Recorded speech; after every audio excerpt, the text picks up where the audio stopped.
Hey everyone, it is Wednesday, November 26, 2025. It is 10:37 a.m. on this Thanksgiving Eve. So happy Thanksgiving to you guys. A happy Thanksgiving Eve, that is, to you guys. And I do hope and pray that you guys are traveling safe and comfortably right now. I know that a lot of people are probably waiting at the airports and everything because of weather and all that. Thankfully, it's not totally due to what happened with the government a couple weeks ago, or at least for over a month. But obviously there are going to be some, and I'm not trying to laugh about it or anything. I do apologize, but it just feels like there's going to be some delays because of that. But it's mostly going to be weather related. So be thankful for that. Be thankful for that because we can only imagine what it would have been like had the government remained shut down, if you know what I mean. But anyway, before I get started with this topic, I'd like to ask you guys to do me a solid favor, and that's like the video, ring the bell for notifications, subscribe to the channel, and share the video. Also, guys, if you would like, in the description there are links to where you can support me outside of YouTube as well as see my content outside of YouTube. You can go to all your favorite audio and video podcast affiliates like iTunes, iHeartRadio, Pandora, Spotify, Pandora, Audible Music, Amazon Music, Audible, I should say, Amazon Music. That's what I was trying to say. Audible and Amazon Music, Radio Public, and to an extent, SiriusXM. You can also find me at Rumble.com, VENMO.com, DailyMotion.com, and Odyssey.com. I'm also at DeviantArt.com at BVW1979 and InkBunny.net at BWRosas. I also have a Patreon as well if you want to go support me there. I do, like I mentioned yesterday in the video, my plans for that is to upload video content there first and then potentially also upload it in a Premiere-like setting here on YouTube. Basically, long story short, the video will premiere 24 to 48 hours after it's been on Patreon. So if you want to see it before anybody else within that time span, basically if you want to see it 24 to 48 hours before anybody else does on YouTube, you can go to Patreon and check it out. I'm still kind of getting the fine print in that kind of in my mind, the fine print, the final details, if you will, worked out as to what topics and videos will be the first to be tested out. Also, ladies and gentlemen, if you would like, you can follow me at social media. You can find me at TikTok, at Twitter, at twitter.com, aka x.com, and at Blue Sky. You can also support me through Venmo and Cash App. It'd be greatly appreciated if you did that as well, if you want to. Also, guys, if you want to support me during this video premiere, the live chat will be open, so if you want to chime in there, it'd be greatly appreciated. And Super Chats will be open in the live chat during the video premiere. I also have, guys, a Fourth Wall store. Link is at the top of that. And a Teespring store. Link is at the bottom of that. And also during this live video premiere, like I said, Super Chats will be open in the live chat if you want to donate. If you feel like doing so, be greatly appreciated. And you can chime in with your thoughts in the live chat as well. And the comment section will be open during the video premiere and afterwards. And if you still want to donate, but you're not here in time for the video premiere, then Super Thanks will be opened as well. And that's a little heart with a dollar sign. I'm also going to include some items from some of the affiliated stores and fronts, if you will. So if you want to check out items from those places like Wayfair, Kohl's, BK Beauty, you name it, whatever is listed there, go ahead and click on it, check it out, and see if maybe you can get something for yourself or for a family member during this upcoming holiday Christmas season. But with that said, let's get into the topic at hand. Let's get into the topic at hand. And this is something that I talked about before on camera when I was outside, recording on my GoPro. But a lot of people have given their opinion on Wicked for Good. A lot of people are very mixed about it. Some are not so okay with it. Some are fine with it. But the overall consensus, apparently, when you do like a comparison percentage-wise, the overall consensus is that people are mixed about it, mostly because, the mixture comes from, people liking the first half of the movie, but then the second half falling apart. While others like the first movie, but they feel like the second movie had potential, but basically fell apart at certain points of the film. Now, I have not seen the film yet, nor have I ever seen the Broadway play that it's part of. But as I alluded to in the audio, not audio, but on the on-camera video that I did, as I alluded to on the on-camera video that I did, and others have pretty much said the same thing. Basically, a lot of people felt very similar with the Broadway play. Like the first half of the Broadway play was good, but then the second half kind of like was indifferent. It was kind of like a mixed bag.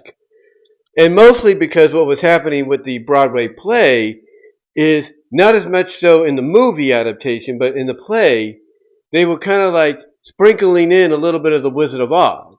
Instead of like focusing on Wicked, being its own thing, a prelude, they started, at least towards the second and third act of the Broadway play, started to sprinkle in a little bit of the Wizard of Oz storytelling into it to kind of coincide.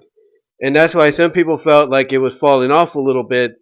It was still good and everything, but it was kind of falling off a cliff a little bit because it was putting a little too much into the story when it wasn't necessary.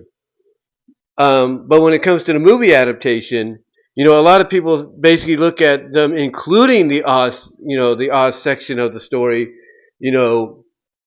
a lot more than the Broadway play, and they felt like basically if you compared the two, the two versions, the Broadway and the movie, a lot of people would say that the movie adaptation pretty much made things a lot more confusing, a lot more of a falling off the cliff-like moment for the film in the second and third act, due to the fact that they wanted to simultaneously include everything that was happening, not just with Wicked, but with the story that is supposed to be a prelude to, that being the Wizard of Oz.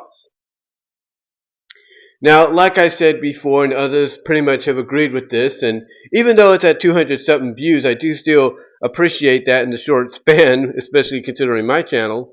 For as long as it's been around, my channel that is, it's still not as big as, like, say, a James Wolfe or a Doug Walker. I still appreciate the support and the viewership and all that, and the likes and everything that come with it.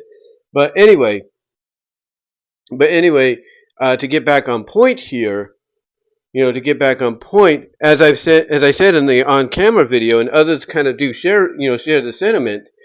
If you're going to do something like Wicked, whether it's a Broadway play or a movie adaptation or an OG story for a movie or whatever the case might be, if you're going to do something like Wicked, then you need to at least at the beginning of the film or the start of the play, announce to the audience or make it be known to the audience that this is an elseworld story. This is an alternate universe story of of the one that we all know and love, that the one we all grew up on and everything. This is a elseworld, alternate universe story prelude to, again, the story that we all know and love. And by doing that, and everything, you pretty much are not confusing anybody. You're not alienating anybody, with what you're bringing to the table, because, what you're doing is you're kind of basically saving face. You're saving face by basically, letting people know that what they're going to see here with Wicked, and by extension Wicked for Good, is an elseworld story. It's an alternate take on the story of what if. What if it was this way? What if it was that way? What if we were wrong about the Wicked Witch?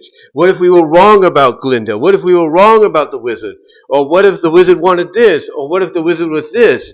And so on and so forth. Or, basically like, what if this is how the Tin Man came to be? Or how's it, or like, what if this is how the Scarecrow came to be? And so on and so forth. It's one of those, situations to where, if you let people know at the beginning of the play or at the beginning of the film in a message that this is a what if, like, elseworld alternate universe take, on the Wizard of Oz, but, as a prelude, or basically from the point of view of, let's say, Elba and all that, if you did that, again, less confusion, if you will, and less alienation and, whatever. And basically, at the end of the day, you would have, let's say, from a movie perspective, you would have a huge box office hit. Because if there's one thing a lot of people do like about, movie adaptations on, let's say, established folklore or fairy tales or what have you, or anything from Hans Christian Andersen or what have you, if there's one thing people do like is when you do another take on it, when you do your own interpretation. And the reason they like that is because they want to see exactly what you would have changed or what you've changed to give your own take on it and make it basically your own version, your own elseworld take on the iconic story. And to me, if they would have done that with with Wicked, and again, like I said earlier, I'm sure a lot of people would agree with me on this. If they would have done the same thing with Wicked and Wicked for Good by extension, then like I said, they wouldn't have had an issue. They wouldn't have had an issue. I mean, if there's one thing about book adaptations, book and movie adaptations, I should say, of, let's say, Broadway plays or video games, if you will, and so on. The one thing about the adaptations is, in what makes them good is that sometimes the creators will take liberties with them, but liberties in a way to where it'll feel familiar to people that know about the original, but be its own thing, but still be its own thing, And I know people might say, well, Wicked for Good kind of did that by, extending and pretty much, convoluting stuff with the addition of the Wizard of Oz stuff. Yeah, I get that. I understand that. But like I said, like I said in the original video, if they would have ended Wicked for Good, with that tornado, coming into play, and then we see Dorothy's house in that tornado spinning around, and you end the film like that as it's entering Oz, then you have nothing to worry about. You have nothing to worry about in all that, because basically you're setting up Wicked for Good to be exactly what Wicked is supposed to be, or was presented and hyped up to be, and that's a prequel. Even if you did it from an elseworld alternate universe point of view or take on it, if you would have ended it like that, in my opinion, nothing would have been so controversial or confusing to people, because you're at least saying that yes, this is a prequel, because look how we're ending the movie. We're showing you the tornado, bringing in Dorothy's house into Oz.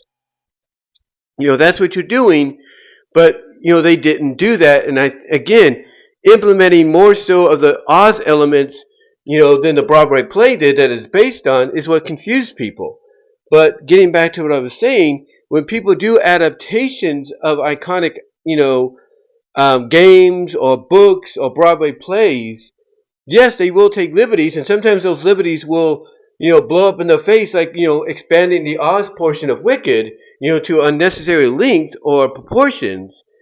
But on the other hand, when people take liberties, sometimes they'll take it, in a way that makes things actually very familiar, very, identical. But the liberties they'll take is by adding in different things, different elements that feel like, when you think about it at the end of the day, feel like they could have been included in, the original version. Like, for me, I'm a Sonic fan, right? All of you have known that for a long time. And when and I've been a reader, I've been a reader of the Archie Sonic book for, as long as it's been around. I mean, I started subscribing to it basically, what was it, like in the 70 issues, I think, the late 60, 70 issues, if you will, numeral-wise. And basically, I was a subscriber when they decided to do an adaptation of Sonic Adventure. And they adapted it by using multiple issues of Sonic, including a 48-page special of of Sonic Super Special, and all that, as well as a few regular issues afterwards to bookend it, as well as do like a little epilogue expansion on it afterwards. And at the end of the day, it worked, because it felt like, it felt like I was, and that was my lip, not the other way around. I do apologize, but that was my lip, if you will. But like I said, it felt like I was reading a good adaptation, a decent official adaptation of the Sonic Adventure game. The only difference that was, put in there was the inclusion of the Freedom Fighters. And by adding them in, it didn't really take away from anything. It felt like they were, always meant to be there. It felt like if you were to go play the game, after that, whether it was the Sonic Adventure DX version on GameCube or the official Dreamcast version, if you were to go and play the game afterwards, all the way through, you would basically, look at that and feel like, hey, I could just see, the freedom fighters in these scenarios. I can see them, doing this portion and that portion, because that's how well them being fitted in to the adaptation by Archie Comics, was done. It felt like when you go back and play the game, you could see them in the game, taking part in it, helping the people and all that. You could see it. The same thing with, the post reboot. When they did the Shadow World Crisis Sonic Unleashed arc, they did their own take on it and everything, and it felt like the Freedom Fighters were always meant to be there. During certain issues, it always felt like they were meant to be there. No matter what the circumstances.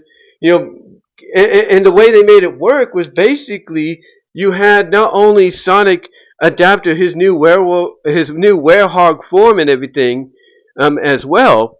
Not only did you have him adapt to that and learn it thanks to characters from the game and and not characters from the game, but you had the Freedom Fighters there as well helping him out. And the inclusion felt like basically if you go back and play that game, it felt like they were always meant to be in the game. Like you could see them doing certain parts of the game that are adapted loosely, in the comic. You could see it. You could see that. And again, it's basically the same way they made you feel when they did the Sonic Adventure adaptation, long before. The point I'm getting at is if you basically do an adaptation, whether it's book or movie, and it's based on something like a game, like a Broadway play, like a book, like a comic, people are going, and especially if it's an adaptation of a story from one of those outlets, then people are going to expect that story or that adaptation, to have some looseness and everything, to have some, loose OG differences and all that, but they expect it to be pretty much almost kind of in a way scene for scene, if you will, scene for scene, similar to what it's being adapted from. Again, again, going back to comic books, one of the things we know DC and Warner Brothers has been known for is putting out direct-to-video animated films, or digital animated films, right? We know they're known for doing that. We know that they are known for doing that. And one of the most anticipated ones they brought out, about a decade ago, doesn't even feel like it though, was The Dark Knight Returns. Because everybody loved The Dark Knight Returns story, by Frank Miller, and they've always been wanting to see it get adapted in some way. And we've gotten close on several occasions, live action wise. The only thing that we would get is elements or inspirational moments, lifted from the book that were brought into that were brought into, like, let's say, the Tim Burton movies and the Joel Schumacher movies, and and the the Christopher Nolan movies, if you will, and even the Matt Reeves ones. We see little bits here and there being added in, but no one has ever done a straight up adaptation. Until DC Animation, Warner Brothers Animation, decided to take it upon themselves and make that a reality, and they did. They did. And when you watch both 1 and 2, because it was a 2-part adaptation, it feels like the comic book leaping right off the pages and onto the screen. It basically is a legit, almost panel for panel, scene by scene adaptation. Yeah, are there some loose, I'm trying to find the right word to say. Is there some looseness put in there, like some things added in, if you will, here and there? Yeah, absolutely. You could see that. But outside of it, even with those additions or even subtractions, outside of it, basically, it feels like a true adaptation. It feels like basically you're seeing the comic come to life. Like I said, by being a scene for scene, panel by panel, upgrade adaptation, if you will. That's what it feels like. And when you look at, let's say, Superman Doomsday, the first one they did, yeah, it wasn't a straight up adaptation, per se. It wasn't a straight up adaptation, but, the main course of it, the main thing about it was there. The main part of it was there, and it worked. Even though they didn't go straight up and do what they did later on, which the iconic story was known for, even though they didn't do that, it still felt like a decent adaptation of the story. It felt like a decent version of the story, if you will, but just changed a bit to, be compressed into one movie. Later on, when they decided to adapt it for their newer take on the DC universe, doing the New 52 adaptations, they did a decent job. Yeah, it was under the New 52 universe and continuity, but they did a decent job where it felt like, that story could have fit into the New 52 universe, at any time, you know. But what they did is they took the original story and mixed it in and did it in such a way that not only was it a decent send up, if you will, not only was it a decent send up, if you will, to the to the original story, but it had that addition of being within that new universe. The same with, believe it or not, the Snyderverse version of Justice League and Batman v Superman. A lot of people may have not liked all of that being crammed into one, if you will, being crammed into one and everything. Believe me, if you look at Angry Joe's old classic trailer reaction to when Doomsday gets revealed, yeah, he wasn't happy, but point is, even though people look at the Snyderverse versions of all of that and feel like, yeah, it was good, it was decent, but they should have taken their time. Still, there was still some, I guess you could say, traits of the original story thrown in there. Even though Snyder put in his own additions, his own take on the iconic story, more so than I think people expected, there was still enough in there, if you will. There was still enough in there, if you will, to basically say, yeah, we're adapting this story, to fit into the context of how the Justice League is formed. And as confusing, as convoluted as it was, by adding all that in when they should have taken their time with it, at the end of the day, it worked. It's no wonder now people are hoping for the Snyderverse to come back in some shape or form. But still, point is, it worked, even though they could have taken their time. The point is, when you work something into a story, if it's based on something, then you need to basically make sure it makes sense. Now, some people will say that, I bring up the Snyderverse, adaptation, of all that being crammed together. I know some people will bring up the similarities to Wicked for Good and them bringing in the Wizard of Oz stuff almost simultaneously, more so than the Broadway play did. And look, there are similarities, there's no doubt, but these right here are lessons that need to be learned. These are lessons that need to be learned of, the fact that if you're going to do an adaptation and you want to include this stuff, you need to make it make sense. Or you need to at least let them know that this takes place in an alternate universe. This is an elseworld story. And the one benefit for DC in several of its adaptations, live action or animated, is they can get away with that. People, being longtime fans, can see that and accept that. Like, okay, this is an elseworld alternate universe take on how the death of Superman happened, but in this elseworld, this alternate universe, his death is what caused the Justice League to come together, as a unit, become, a team and everything. So, DC can get away with that. DC can get away with that. Wicked and Wicked for Good, they're in a situation to where, people will look at that and be like, they can't get away with it. They can't get away with it if you will, because they're presenting Wicked and Wicked for Good, by extension, the overall Wicked, IP as a prelude to the Wizard of Oz. So to a lot of people, they can't get away with that because they're presenting it as a prequel. But like I said earlier, had they done that at least, by announcing to the audience on Broadway that, hey, this is an elseworld alternate universe take on the iconic story from a prelude perspective and point of view perspective of the Wicked Witch and so on, then I think it would have been fine.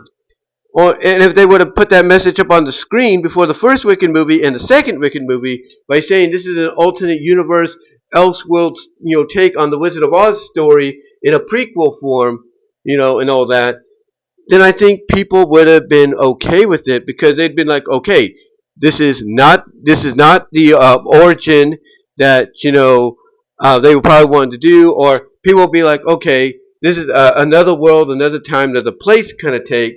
They'd been fine with it. They'd been okay with it, if you will. Or, again, if they wanted to go, and do this, they could have easily, and this includes the Broadway play, as I said earlier, before, I should say, in the video, on the on-screen video, if they wanted to, they could have easily, in my opinion, added in Dorothy's house coming in via the tornado to end the second film on, or to end the play on.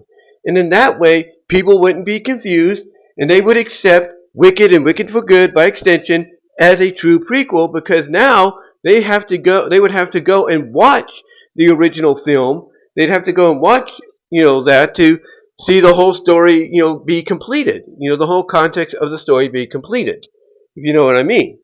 Or at least the one they know of. But again, what I'm getting at is they didn't do that. They didn't do any of that. And by doing what they did is they made things confusing. Like I said, I know people will make the comparison to the Snyder situation, and that's true. If Zack Snyder would have taken his time and basically said, hey, we're going to do this, we're going to do this, and we're going to do that, but we're going to take steps into doing it, that would have been fine.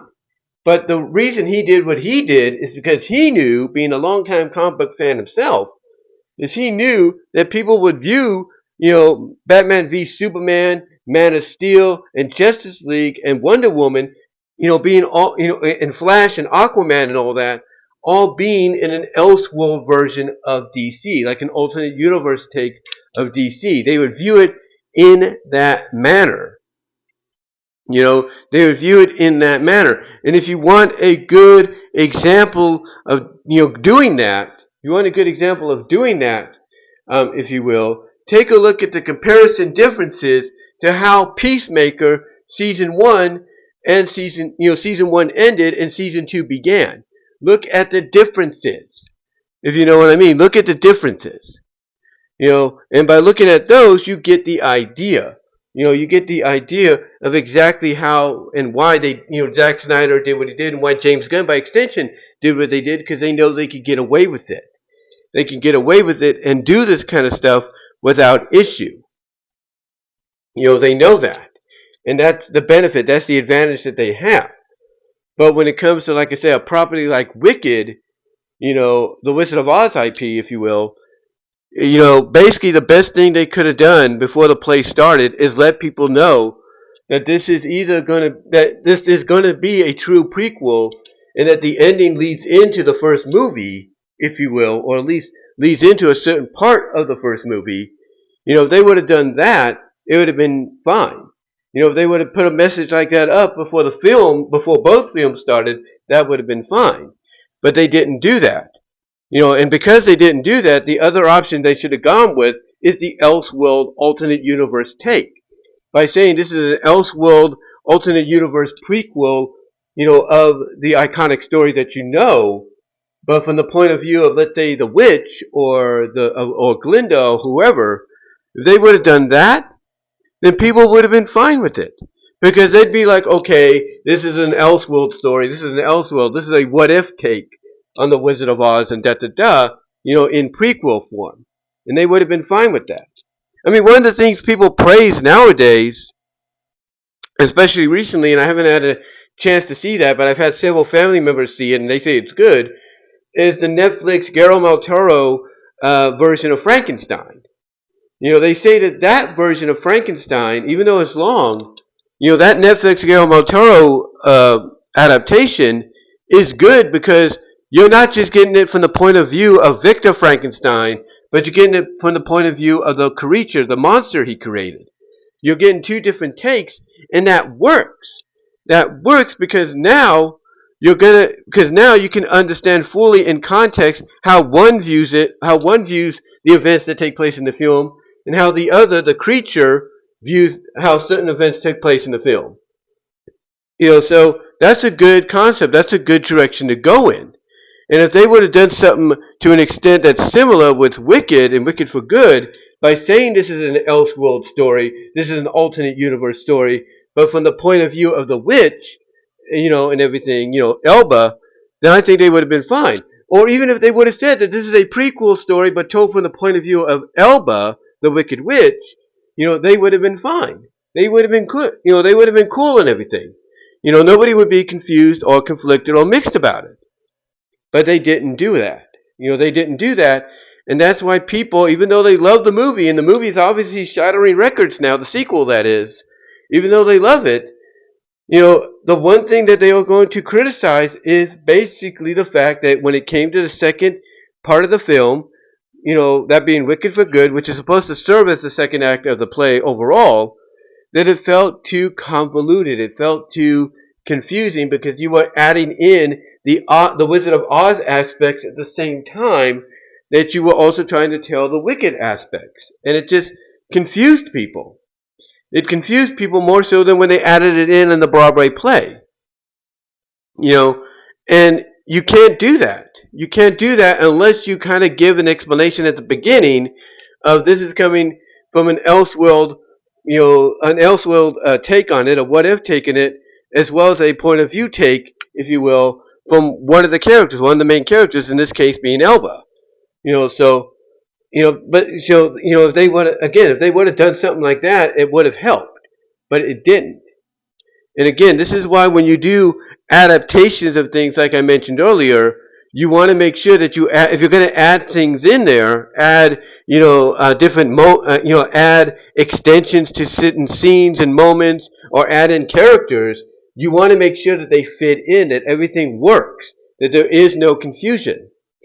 And again, this is why I say when, Archie Comics, Ken Penders and Carl Bowlers more precisely I should say, did the Sonic Adventure adaptation, it felt like when they included the Freedom Fighters, it felt like basically they were always meant to be there.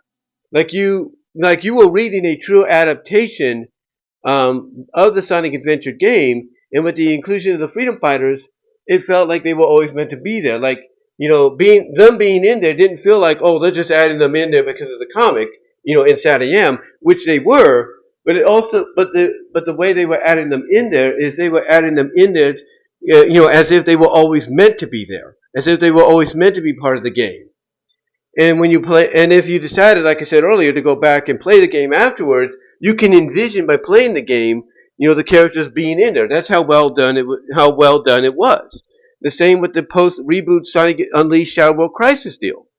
If you go back and play the game of Sonic Unleashed, it'll feel like certain moments and scenes from that game, you can envision, characters like Bunny Rabbit, like Sally Acorn, like, Rotor and so on, and Antoine and so on, being part of this, being all part of this and everything, and it wouldn't feel like, they're just added in because, people, they're part of they're part of this adaptation of the franchise or this version of the franchise. No, it felt like, them being included, it felt like they were always meant to be there.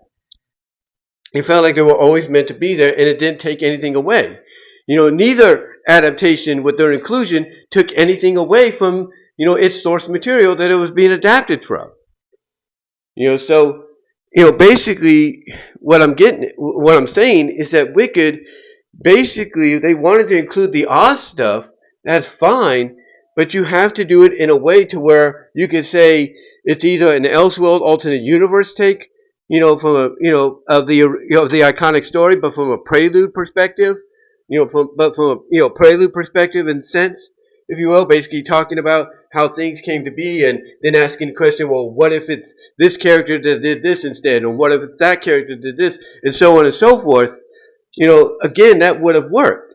Or if they wanted to continue the story as is, they could have just said, let's end the movie with or end the play and the movie with an indication that Dorothy's coming into Oz, and that leads into the story everybody knows and loves. So that way there is no confusion. There is no like, okay, why are they doing this and doing this and doing this? It wouldn't have felt like things were falling off a cliff, like I said earlier.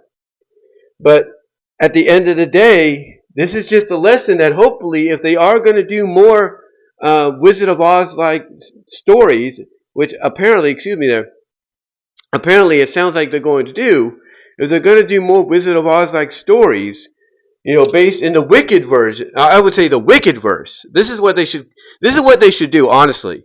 If they're going to do more Wizard of Oz stories, like if they want to do a Wizard of Oz remake, or if they want to do a continuation of Wicked and base it off the other story where, basically we get the son of Elba and the Scarecrow, because, spoiler, the Scarecrow, which is one of the main characters in Wicked, that got turned into the Scarecrow and all that by Elba, they get together and they're wandering the desert and wherever. But anyway, the point I'm getting at is they want to do that. They want to do an adaptation of that, which a lot of people are saying could be the next, step they take. Then what they need to do is label this as the Wicked verse. And then by labeling it the Wicked verse, they need to put it in a description that this is an elseworld. They need to make it clear that they're going to do a Wicked verse, a Wicked cinematic universe. They need to make it clear that this is an elseworld alternate take on the Wizard of Oz, Wizard of Oz stories. Like this is basically taken from the point of view of the Wicked Witch, who in the elseworld in the alternate universe is actually a good person, and so on. So if they are insistent on doing something like that, that's what they need to do. They need to go with the Wicked verse, Wicked cinematic universe, and describe that it's an elseworld alternate universe take on the iconic Oz stories, and also from the point of view of the witch, who actually in these versions is a good person. So, so to me, that is what they need to do. Honestly, if they're insistent on continuing, that's what they need to do. Honestly, if they're insistent on doing it, because hopefully, the criticism they're getting from this, because again, the box office is going to be good for them to, basically say, yeah, let's do more. It's going to basically be good for them. But, at the end of the day, outside of that, they also listen to the criticism, and that criticism, hopefully that they'll learn from, is don't confuse people with cramming in one story and have it overlapped with another story and vice versa. Do it one way or don't do it at all, period. Or just do it straight from what you're adapting, and if you want to add in something here and there, then go ahead and do it, but add it in to where it will not confuse people, or it might lead into a potential, sequel, or a potential connecting film, or, maybe show or something, down the line.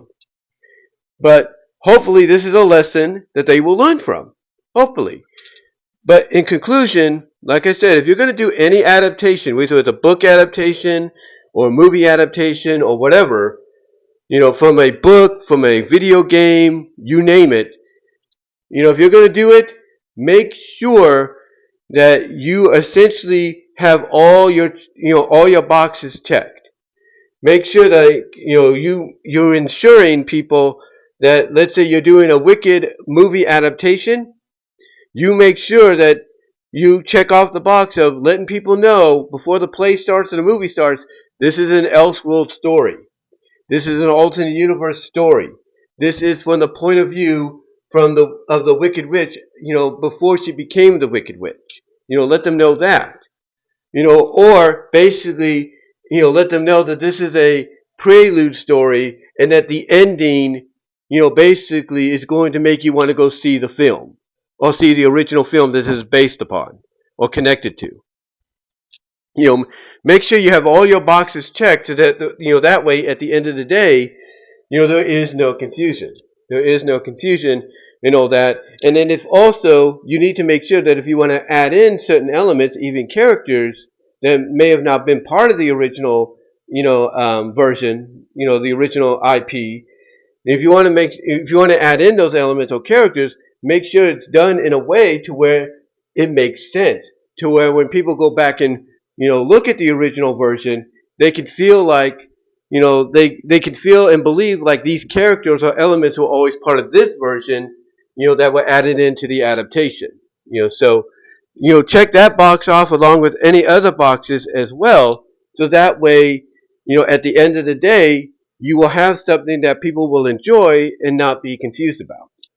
But that's just my take, guys. Let me know what your takes are and everything. Do you agree with what I had to say here? Let me know down in the comment section if we haven't already in the live chat.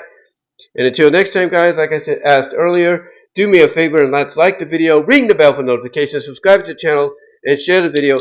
And click on the links to find my content elsewhere outside of YouTube, as well as to support me outside of YouTube as well. Also, guys, there will be some outlets, if you probably noticed already, to places like Wayfair and Kohl's and all that. If you want to check some stuff out there, it'd be greatly appreciated and helpful to them as well as to me. And also, guys, super thanks will be open if you didn't get here in time to do a super chat if you feel like doing it. And the comment section will also be open as it was during the live video premiere. But guys, give me your thoughts on what I have to say. Do you agree or not agree? I'd like to hear your opinions. And until next time, I'll talk to you all later.